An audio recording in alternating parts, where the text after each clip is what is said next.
Our next item is light exercise, which is going to be done by Al-Haji AbdulQuadri Jamiu Sahib Qaid,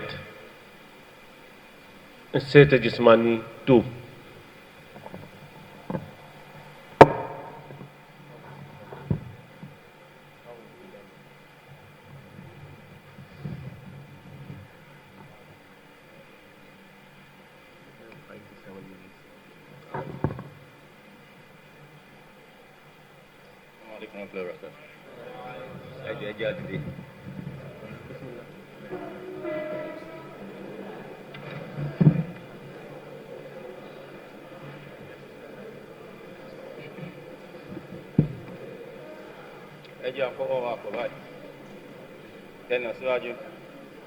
Subhanallah wa bihamdihi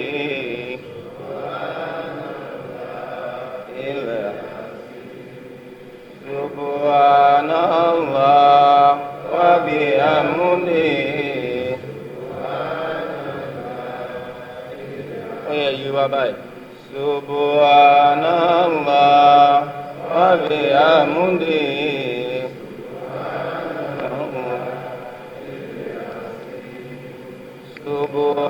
Subhanallah wa bihamdihi. Ẹgbẹ́ lọ sókè báyìí.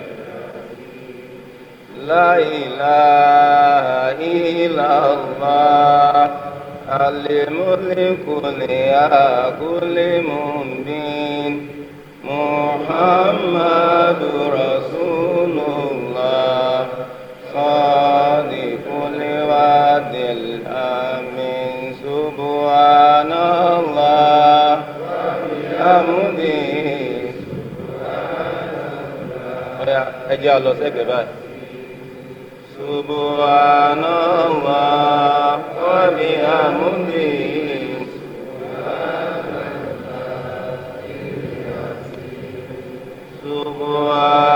Subhanallah wa bihamdihi. Ó yá wá sókè. Ẹgbẹ́ kejì. Subhanallah wa bihamdihi.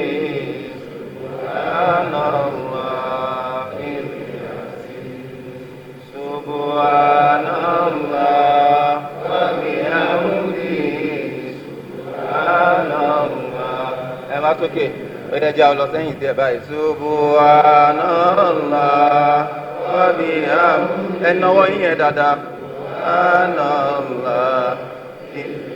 Ó pẹ̀ kan sí Subhanallah wa bihamdihi.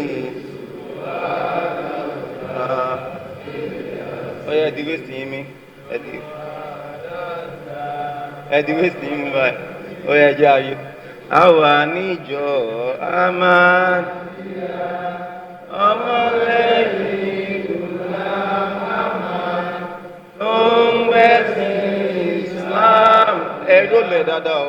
Àìgbogbo àgbáyé lọ́kùnrin àtòbìnrin lọ́mọdé lágbà Olúwa.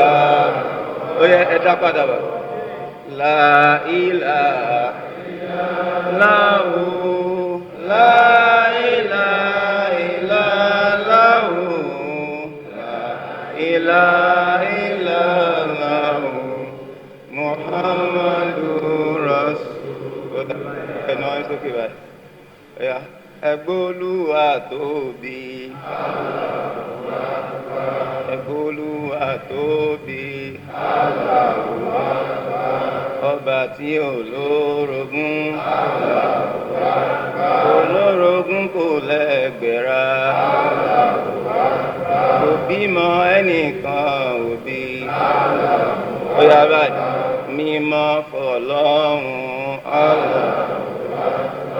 Mímọ́ fàlàwù mi.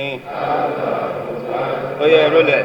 Allahu Akbar, Allahu Akbar, Allahu Akbar, Allahu Akbar, Allahu Akbar, Allahu Akbar, Allahu Akbar.